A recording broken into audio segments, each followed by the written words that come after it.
Hi everybody, this is Ed Chen, Director of Development for GUNSTRUCTION, and today we're going to take a look at the all-new photo mode. Photo mode can be accessed from the home menu right here on this little photo button. After you've built a gun and want to take a picture, just click on photo. Here we'll load up into photo mode. From here we have a bunch of options. You'll notice this red box right around here.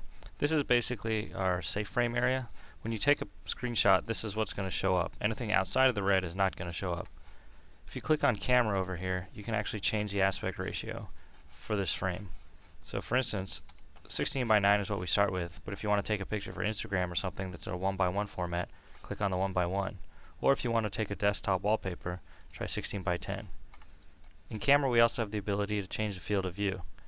So you can zoom in or zoom far out on the gun. Whenever you want to take a picture across all the modes, simply hit the capture button and we'll render out a high-res image that you can save to your computer. Next up we have the Move Gun option.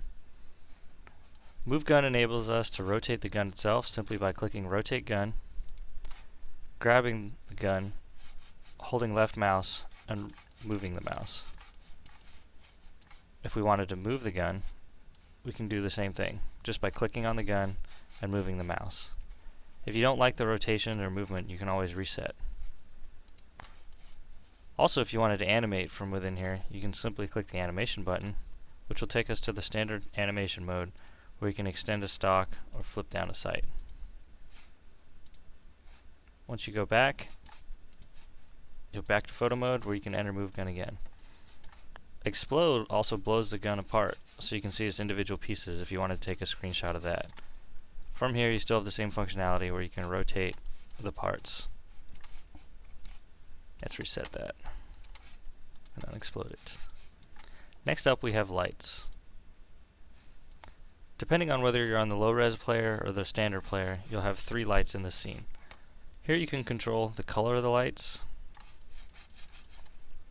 if you wanted different lighting, the intensity of the lights,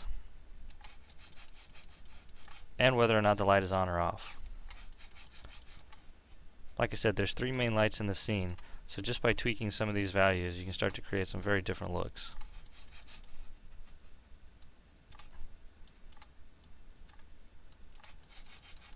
Let's do that. Next up we have filters. Filters gives you a drop down of all the different filters available to you for post effects. We start with some standard ones, which you can see the X's on are already checked on. If you want to turn it off, simply hit the X, it'll no longer be on. If you want to edit it, click on it, and you'll see a list of options down at the bottom. Here you can apply intensity, start shifting some of the chromatic aberration, blur, and whatnot. There's tons of effects to play with in here, and you can do some really cool stuff just by toggling certain things on and off. If you don't want to mess with all that, we come with presets. Presets are a bunch of filters and lighting scenarios that we set up already, so you don't have to tweak them. It has a drop-down menu, and again, you can pick from a list of different things. If you just want a solid white background, or if you want a grindhouse look, you can select these filters.